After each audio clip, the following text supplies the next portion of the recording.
When I think about this decade, I think about these silent movies, actors and actresses with caked on makeup, lips drawn into little cupid's bows, very expressive faces, hailing taxis, swinging on the hands of a clock tower. All the women would be decked out in these mink stoves. And every time you greet somebody on the street, women would say, boop boop ba-doop, I would like you to get me a swivel stick. Everybody's boop boop ba-dooping around. You go to a flower shop, hello, I would like a dozen roses, boop boop ba-doop. $2.50, boop boop ba-doop. That's when people really had class. And the gentlemen, when they passed by the ladies on the boardwalk, they would swing their cane, tip their boater hat. Hello, my lady. Hello, my honey. Hello, my ragtime gal. So now that I got that off my chest, my name is Teresa, and this is fashion of the 1920s. When I was a sophomore in high school, I was super into the 1920s. And it all came about because I am a huge fan of the movie Anastasia, and that movie was set in the 1920s. Paris holds the key to your heart, where Anya was taken to Chanel, and then she had these beautiful outfits that looked very flapperish at the time. So the animated 20s look in that movie just really spoke to me. It set me off on a course to search for any and all images of flappers in the 1920s. Unfortunately, I was in high school at a time when there was not that many aesthetic photos on the internet. Like, you can't go on TikTok, you can't even find videos such as this talking about the specific fashion of that decade. I just had to look through a variety of deep internet searches. I had to put in a CD-ROM for my Encarta encyclopedia and look for all the 20s images I could find. Even look through my literature textbook and my history textbook to check out what Ernest Hemingway or F.Scott Fitzgerald was wearing. I even had to go to the library and just find what I can find to put together a mental image of the 20s. Just because I was interested in it, just because I watched Anastasia, and I just wanted to know where the historical inspiration was for that one scene in Paris Holds the Key to Your Heart. So the Roaring Twenties, the Jazz Age, it was a very memorable time, and I dare say it was a very aesthetic time, a bold time, a time of drastic changes to the status quo. When World War I ended in 1918 and the Spanish influenza was petering out, the world was recovering from the devastating effects of these global events. And the spirit of the decade, start anew and be thoroughly modern. The world was plunged into the modern age, and the fashion and the culture reflected that. Jazz became the it music to listen to if you were cool. Like, the old people would listen to like country ballads through the Victrola. The young hip people listened to jazz. We have the Harlem Renaissance, jazz bands, the Charleston, the Liddy Hop, like all that centered around this hip new jazz craze. During this time, America was plunged into the Prohibition, where the government banned the sale of alcohol, but that didn't really stop anybody from drinking alcohol. In fact, it made them want it more, so therefore we had speakeasies, sometimes run by organized crime, bootleggers. We have all those famous mobsters like Al Capone, Scarface. And then the rise of that gangster look, the gangster aesthetic, the pinstripe suits and the Tommy gun. Women finally won the right to vote, and the surge of modernism and independence is reflected in their fashion and in the culture. It was a prosperous time. People were starting to dabble and speculate in the stock market. Shopping became a leisurely activity. Before, you just shopped when you had to buy something, but this time, because of more ready-to-made clothes, shopping became an activity onto itself. So by comparison to the decade before, the 1910s, the 1920s was new and exciting and invigorating. Like, things existed that never existed before. Women showed their legs, women got the right to vote. Alcohol was banned, but now we have speakeasies and mobsters, and the soundtrack of jazz blew through the whole decade, and it was just like a prosperous time. Everybody was boop boop ba-dooping and doing the Charleston all along down the street. Maybe not to that extent, I'm just making that up. It's an exciting time, and actually when you think about it, millennials and the flappers, like the lost generation, have a lot in common, because just like they were recovering from the devastating effects of World War I, the Spanish influenza, we were recovering in the 2010s from the Great Recession of 2008. And then we both enter into a decade, 1920s, 2010s, like a fever dream of unbridled optimism optimism of modernity. There was this feeling of possibility, all these Silicon Valley tech startups with $1 billion valuation. We were also dabbling in buying stocks through Robinhood. And in the 1920s, everybody was dabbling in stocks and bonds, and slowly and surely it all came crashing down. They were plunged into a Great Depression. We are also going into another recession and other things. I would say that the millennials are kind of like the flappers, lost generation. We're also lost as well, which makes Gen Z the next generation over. So what are they? They're the generation that has to live through the Great Depression. Flappers. So I have this misconception of what a flapper looks like, and that's mainly filtered through the lens of movies, costume dramas, particularly The Great Gatsby. But it turns out in real life, in the actual 1920s, few women were flappers. The image I have of a flapper is somebody who is very tall, very streamlined, black bobbed hair, and very vampy makeup. Basically, she looks like Louise Brooks. She kind of has like a attitude like Mae West, like a brazen hussy, like when I'm good, I'm bad, I'm better. She smokes like a chimney. She would have not just like a cigarette, but like a long cigarette holder, and kind of just smokes elegantly. She would have a long beaded necklace that she would swing around as she smoked. She would have like a very slinky beaded dress, backless, plunging neckline. She would just Charleston around. Everywhere she goes, she would just be like, I know what the Charleston looks like, but for some reason my body doesn't move that way. I just want to like do this. This isn't the Charleston. It's really hard to dance when you're sitting in a chair, guys. But that's my misconception of the flapper, that she's just this stick, vampy woman who smokes and drinks and Charlestons around. But it turns out that most ladies in the 20s were not flappers. Maybe they've adopted the more daring, shorter hemlines, and maybe they bobbed their hair, but most of them were not living this lifestyle. And it wasn't until the Art Deco revival of the 1970s that the exaggerated image of the flapper arose in pop culture. So the dominant aesthetic of the 1920s is obviously it's Art Deco, and it celebrates geometry, modernity, straight lines, very rigid straight lines. So the fashion, women's fashion of this time reflected that. A very straight shift dress coming down to a dropped waist, and this is the first time in history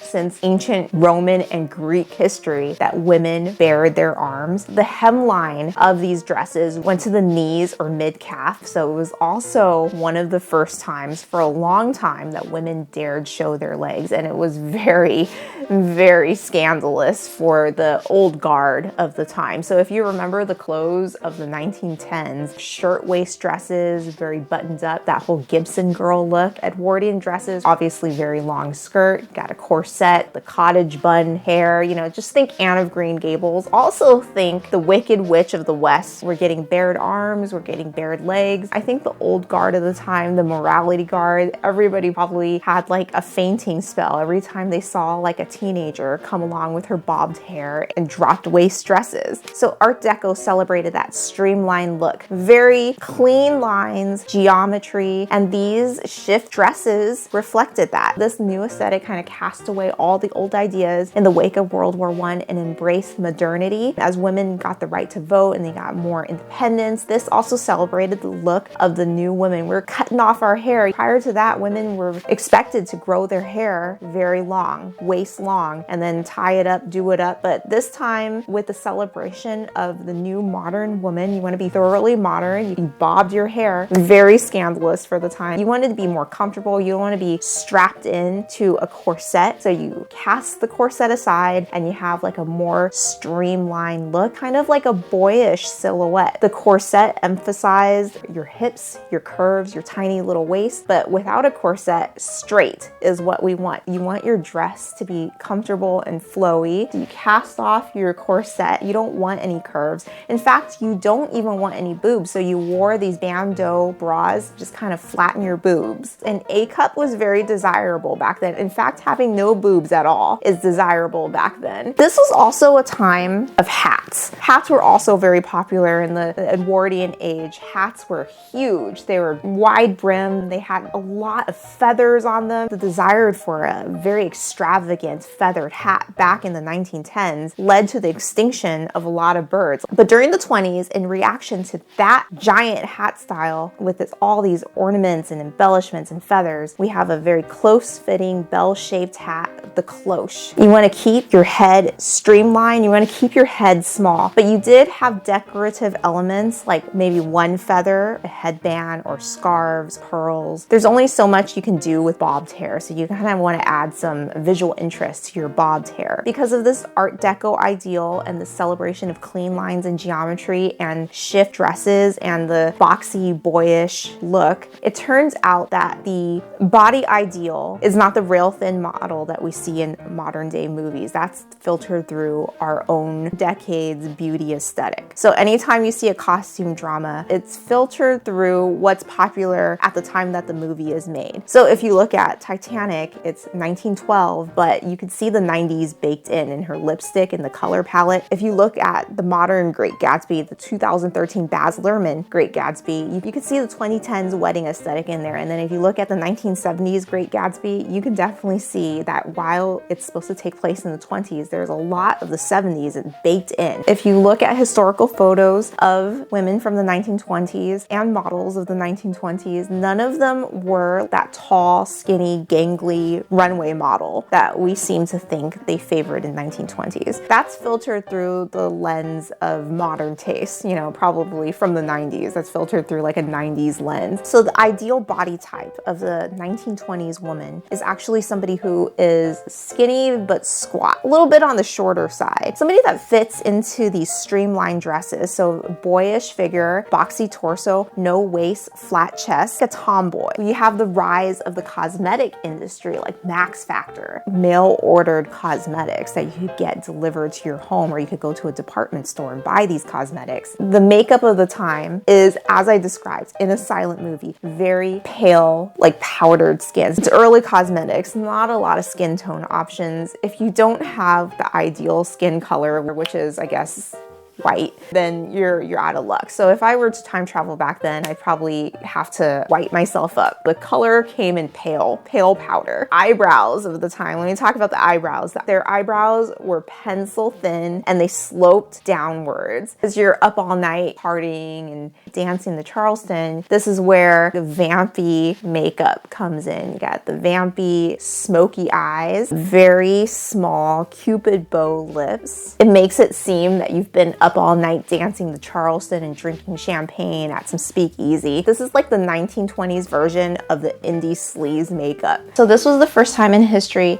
that women showed their legs. And it wasn't that much of a leg. We're not talking about mini skirts with slits. Looking back, it was very modest, but at that time, for hundreds and hundreds of years, women have had long skirts. There was no leg showing back then. And you can just imagine how scandalous this must have been for somebody's mother or grandmother. Grandma Edith or Grandma Myrtle, her girlhood in like 1850, seeing these young hussies with their ankles showing and their shins. Oh, Nelly. Whoa, Nelly, they probably said. It's kind of funny thinking that after hundreds and hundreds of years, women have not been able to show their legs or even wear pants. And this was the first time that some shin had been shown, maybe a knee, definitely an ankle. Everybody just went crazy. There's so much sexuality assigned to a particular body part, like in America, a very prudish country that we are. You gotta cover this, you gotta cover number one, that, and then you need to cover this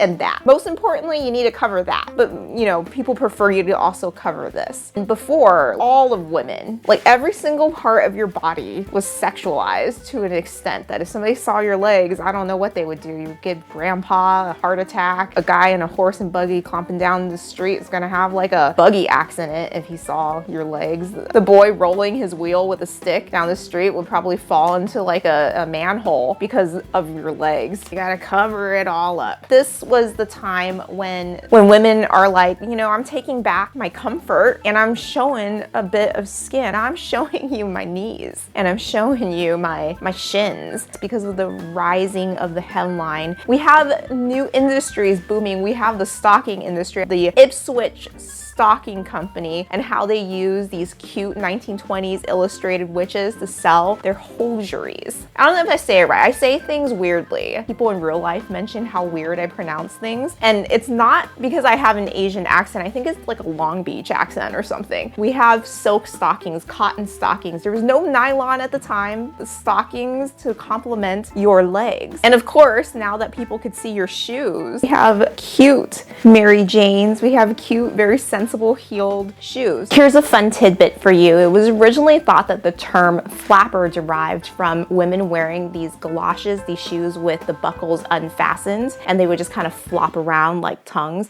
But that's actually false. The term flapper originated as far back as the 1890s, and it's meant to liken young women to baby birds who flap their wings as they fly from the nest, just like modern women of the 1920s are just like baby birds flapping their wings in their independence, away from the old rules of the previous decades and centuries. When I was in high school, when I was like deep in my 1920s kick during sophomore year, I had this vision of what my adult life would look like. I would, number one, move to New York City and live out the main character fantasies of a small town girl moving to New York City. I would become a writer like the Hemingway, Fitzgerald, expat writer. You know, you start in New York City and then you fly to Paris and then you just kind of lounge around in outdoor cafes, smoking European cigarettes, getting drunk all the time. And then once you wake up from your hangover, then you start to write your magnum opus. That's a very romantic life for a teenage girl in the suburbs. That was my vision. But for some reason, I thought like my adult life would look like the 20s. Like New York City would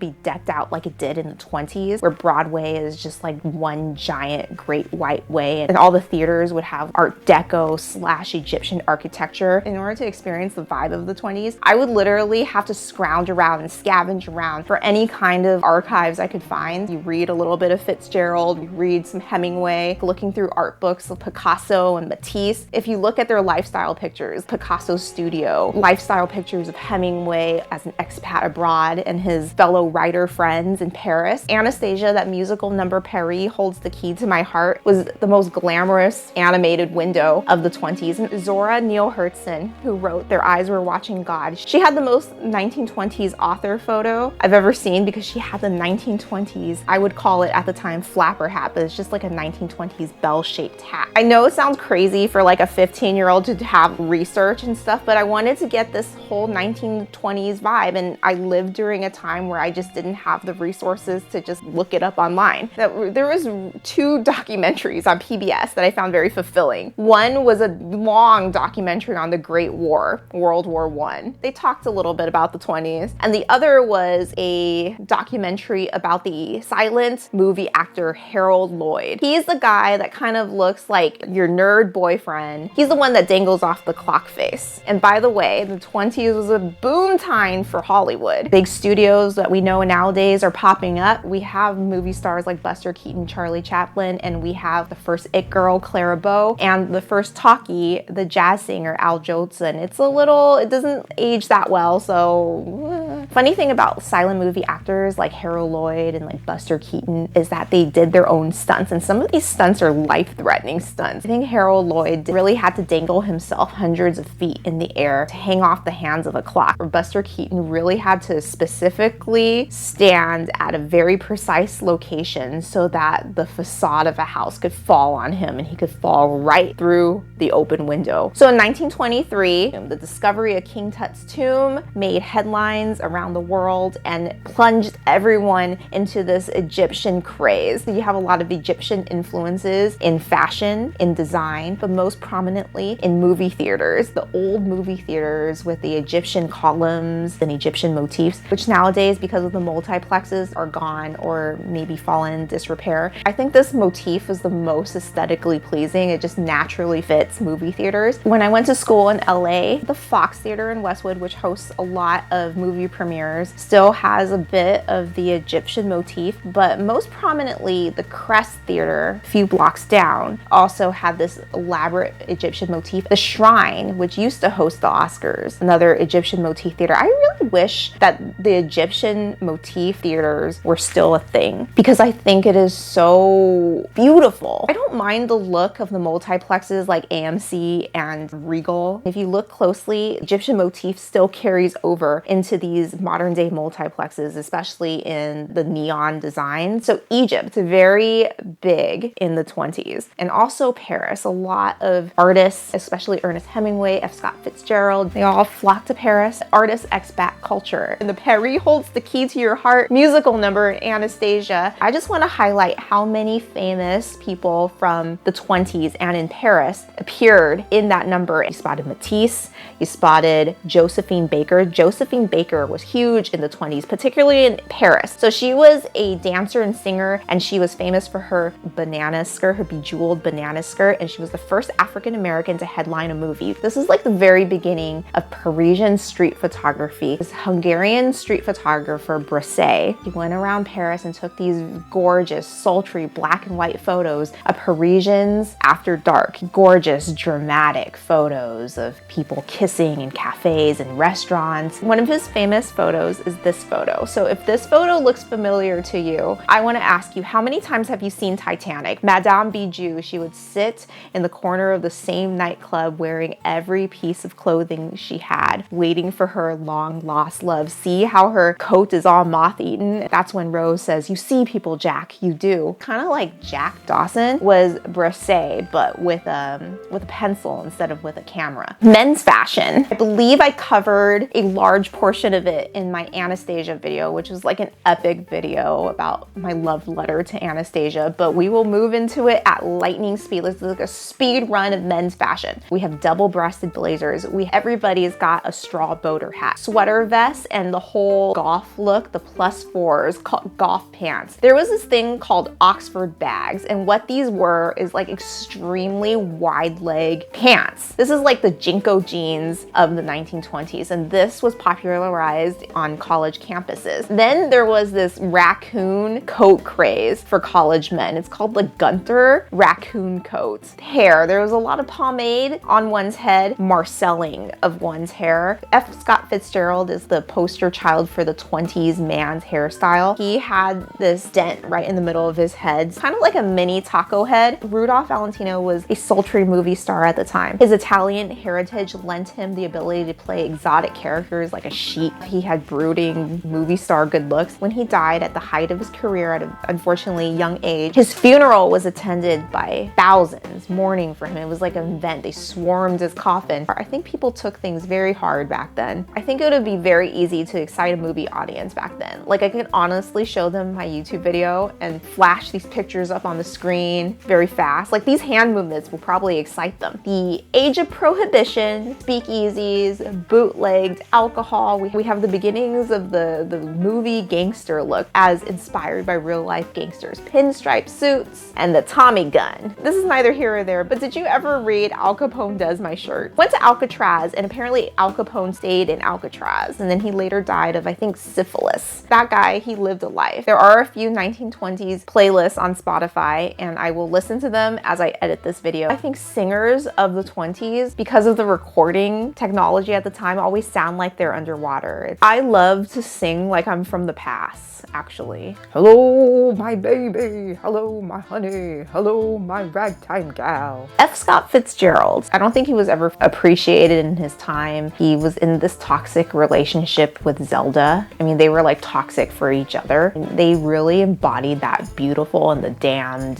vibe of the 20s it couple, where they went out and fought hard and drank a little too much, and they lived a hard partying life. And he did write scripts in Hollywood, but that was kind of like a thankless, poorly paid job. He gained literary acclaim for his book, The Side of Paradise, which I attempted to read but didn't read all of it because I thought it was very boring. And then he wrote The Great Gatsby, which is his magnum opus, but a critical and commercial flop at the time. He died believing himself to be a literary failure. So unfortunately, I think his life sounds very relatable. Honestly, I preferred Ernest Hemingway's literary literary career. He was appreciated at his time, celebrated, lauded, made very good money as a writer, enough to pay for his jet-setting lifestyle. But in the end, he succumbed to depression and paranoia, and in the end, it didn't end well for him either. So what does this tell you? Does being a writer mean that in the end, things are not going to end well for you? Perhaps it does. On that terrible disappointment, it is time for me to go. Give this video a like if you enjoyed it. Subscribe to my channel if you haven't already, and I'll see you next time.